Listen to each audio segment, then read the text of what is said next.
Tātad, kas ir svarīgi testā obligāti izturēt apgriezienus, sinhronizācija, 5. tiešais pārnesums un skatāmies, kas mums ir ekrānā. Apgriezieni ir, ātrums ir, transmission loss ir, vienkārši laizam start.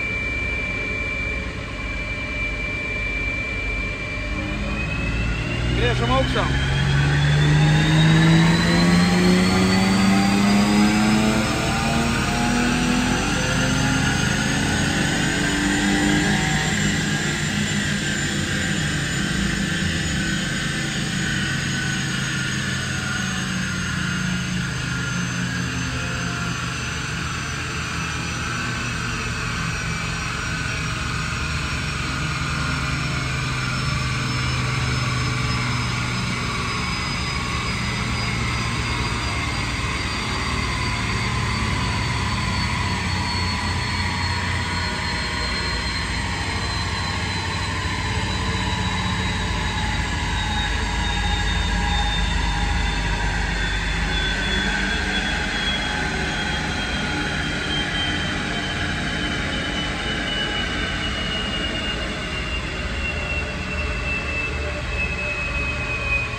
Tā, nu varam apstīties rādītājus vēlreiz.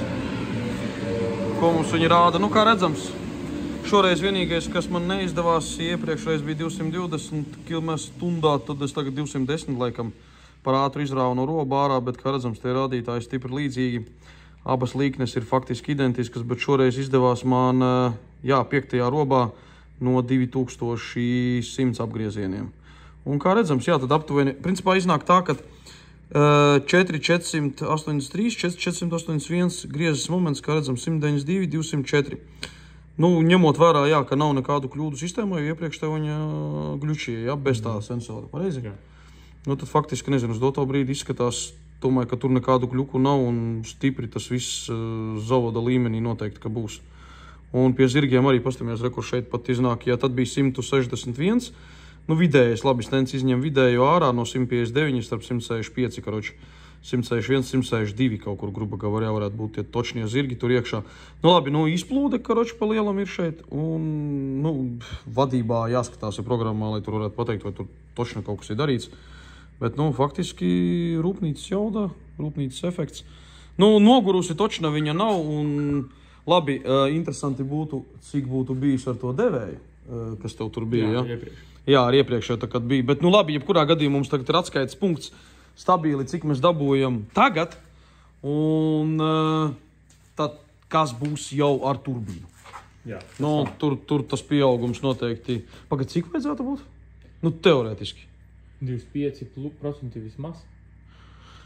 Nu, tu rēķinies, sanāk, tas ir 25 bļājiens, tā kaut kādi gandrīz 35 zirgi vajadzētu būt klāt. Tas ir būs kaut kādi, nu jā, pie 190, 195 zirgi. Nu, 200 varētu būt. Nu, kurš līdz 200 zirgiem varētu... Neko negroza. Jā, ja neko negroza, tas ir pilnīgi vadībā vispār neko nedarot. Dzinēja vadības blokā vispār paliek standarta programmatūru, iet turbīna un izplūda arī nekas netiek mainīts. Un ieplūda arī nekas faktiski. Ieplūda paliks pagaidām standarta. Bet pēc tam? Pēc tam mainīsies. Nu, tad arī ieplūda, tu jau taisīs augšā faktiski. Nu jā, un pie tam, ja viss ir tehniskā, nu labi, tas motors reāli saglabājies, jo šitādu dzīvu motoru atrast, es domāju, arī. Grūti. Ja to 2.8 jau faktiski... Tas, kuru tu esi paņēmis 2.8, tad tur jau ir... Tur jau vajadzēja. Tur ir neliela pičaļka. Tur jau, principā, pilnīgs revolūcija. Nu jā, jo savādāk jēga, piemēram, viņu likt iekšā un pēc tam vilkt atkal ārā jau... Jau bija domājot, kā viņu ielikt, braukt šogad, bet šogad nesanāks. Ar viņu braukt.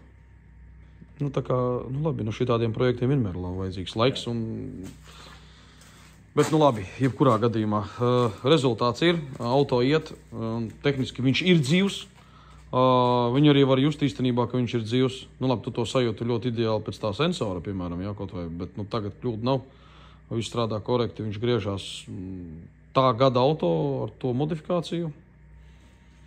Kā saka, un eļļas pat noplūž nav praktiski. Trusku vārstu. Nu, labi, tas... Slimību viņam, bet, Salīdzinājumā, ar ko tu vari ieraudzīt dabā ikdienā, tad tas te gandrīz vai muzeja eksponāts. Jā. Tā kā, kaut kā tā